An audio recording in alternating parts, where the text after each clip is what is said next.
এমন একটা রেসিপি দেখলে সবারই কম বেশি জিভে পানি চলে আসতে পারে। তো এটার জন্য ক্ষমা চেয়ে নিচ্ছি, সবাইকে তো আর খাওয়াতে পারবো না।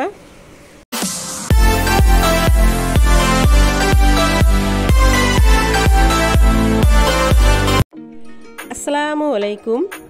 আরেকটি রেসিপিতে সবাইকে স্বাগত। সবাই সুস্থ আছো, ভালো আছো?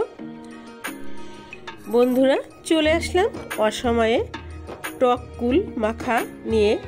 তো সবার দেখে কিন্তু জিভে জল চলে আসতে পারে। তো এখানে দেখো আমি টক বড়ইগুলোকে একটা বাটনাতে নিয়ে নিলাম। এখন আমি এই বড়ইগুলোকে বাটনার ভিতরে থেতো করে নেব। তো বড়ইগুলো কিন্তু বেশ একটু শক্তই মনে হচ্ছে। তো এখন বাটনাতে আমি আগে বড়ইগুলোকে থেতো করে নিই, তারপরে আসছি। বেশ অনেকটা সময়ই লাগবে এটা থেতো করে নিতে, কয়েকবারই দিয়ে নিছিলাম আমি। বেশ কিছুটা আমি এখানে অফ ক্যামেরায়ও করে নিছি। তো বন্ধুরা দেখতে থাকো, ভালো লাগলে লাইক কমেন্ট শেয়ার করে দিও। আর নতুন বন্ধু যারা আছো সাবস্ক্রাইব করে চ্যানেলের পাশে থেকো। বন্ধুরা, দুপুরবেলা যদি এরকম ধনিয়া পাতা দিয়ে বড়ই মাখা হয় তো খেতে কিন্তু অসম্ভব মজা লাগে। তো যদি এইসব মাখা খাওয়ার সময় লোক সংখ্যা বেশি থাকে বা ছোট বাচ্চা কাচ্চা থাকে তবে কিন্তু আরও বেশি জমে ওঠে। আর গ্রামের বাড়ি হলে তো কথাই নেই, সবাই কলা পাতা আনতে দৌড়ে যায়। তো আমার কিন্তু বড়ইগুলো সব থেতো করে নেওয়া হয়ে গেল। এখন সবগুলো আমি তুলে নিলাম একটা ডিশে। তারপর এখানে আমি দেখো কি কি দেব সেগুলো নিয়ে নেব। বন্ধুরা, এখানে আমি প্রথমেই দিয়ে দিচ্ছি ধনিয়া পাতা।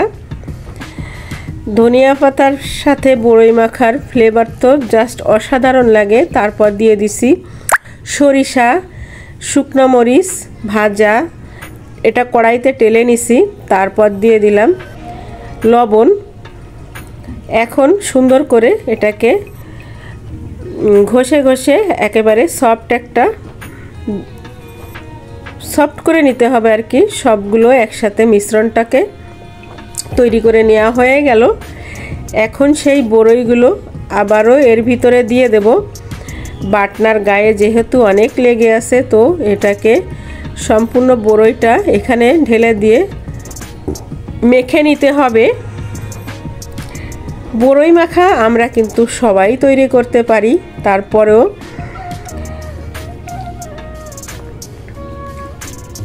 তোমরা বলবে অসময়ে বড়ই কোথায় পেলে। তো এটা কিন্তু গত বছর যে বড়ইয়ের সিজনে তখনই করা, কিন্তু ভিডিওটা ওইভাবেই আমার গ্যালারিতে থেকে গেছিল, সেটাই আমি তোমাদের সামনে শেয়ার করলাম।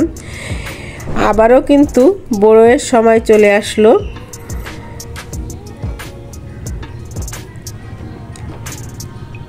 বন্ধুরা, আমার কিন্তু একটা বড়ই গাছ আছে ছাদে, অবশ্যই তোমাদের সাথে শেয়ার করব। তো সে গাছটাতে কিন্তু ফুলে ফুলে ভরে গেছে। তো এই সিজনে বেশ অনেকটাই মনে হচ্ছে বড়ই হবে। তোমাদের আমি দেখাবো গাছটা। তো আমার কিন্তু এখানে বড়ই মাখা কিন্তু হয়ে গেল। এখন তুলে নেব আরেকটি পাত্রে।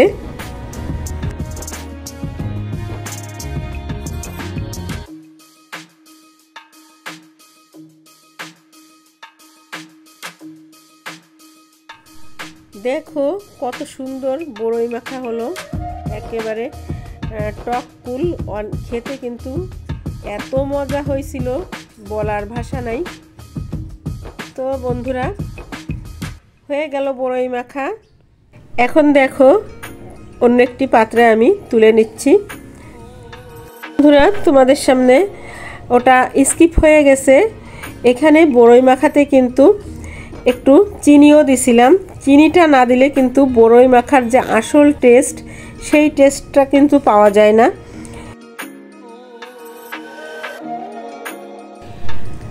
বন্ধুরা, আমার বড়ই মাখা কিন্তু খাওয়ার জন্য একেবারেই রেডি। তো এখন শুধু খাওয়ার পালা। তো কেমন লাগলো আজকের আমার এই টক বড়ই মাখা অবশ্যই কমেন্টের মাধ্যমে জানাবে। ভালো লাগলে লাইক কমেন্ট শেয়ার করে দেবে। আবারও বললাম, তো বন্ধুরা আবারও চলে আসব নতুন কোনো একটি রেসিপি বা ব্লগ ভিডিওর সঙ্গে। সে পর্যন্ত সবাই সুস্থ থেকো, ভালো থেকো, সবাই সবার পাশে থেকো। সবার সুস্থতা কামনা করে আজকের মতো এখানেই বিদায় নেব। আল্লাহ হাফেজ। আসসালামু আলাইকুম।